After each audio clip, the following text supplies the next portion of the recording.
The Young and the Restless Friday, November 27th update.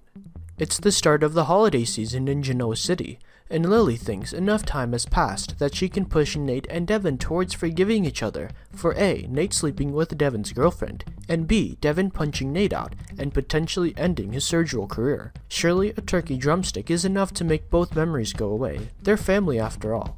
Ray is really liking Billy for the Adam shooting, but there's a big twist coming. One that might put the bullet casing on another foot, as it were. And if it turns out to be true, it may be a bridge too far for Chelsea to cross as she convinces Chloe and herself that this time she and Adam can totes make it work. Seasonal changes. We're not even sure where Summer stands these days. Does she love Kyle? Does she want him back?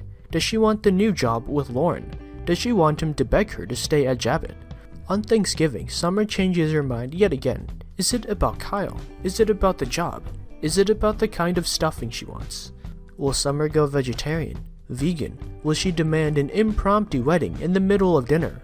Will she have it out with Phyllis or with the Newman clan? At this point, she's all over the place. Anything could happen. The Young and the Restless airs weekdays on CBS. Check your local listings for airtimes. Usually patients under a 72-hour psychiatric hold don't get to have visitors. But Victor isn't just any visitor, he's Victor. Of course, he can visit Adam. Adam isn't thrilled to see his dad and demands to be let out. Victor says no, you are mentally ill. I am not mentally ill, Adam insists, then proceeds to talk to a hallucination of his younger self. Strangely, his argument doesn't exactly go very far. Ray told Billy that the gun used in Adam's attempted shooting was registered to Billy. Oh, that gun, Billy says. I left it in Victoria's safe when I moved out. He sure did, Victoria says. And hey, did I mention that there was a break-in at my house a couple of weeks ago? I didn't tell the police about it, but it totally happened. We even accused Adam of it.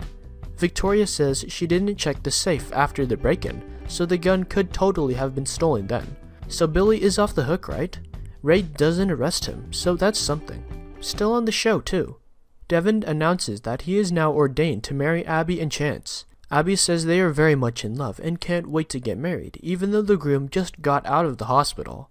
Maria says she has a new job running the marketing department for Kyle for Jabbit. They discuss how great all the Abbotts smell.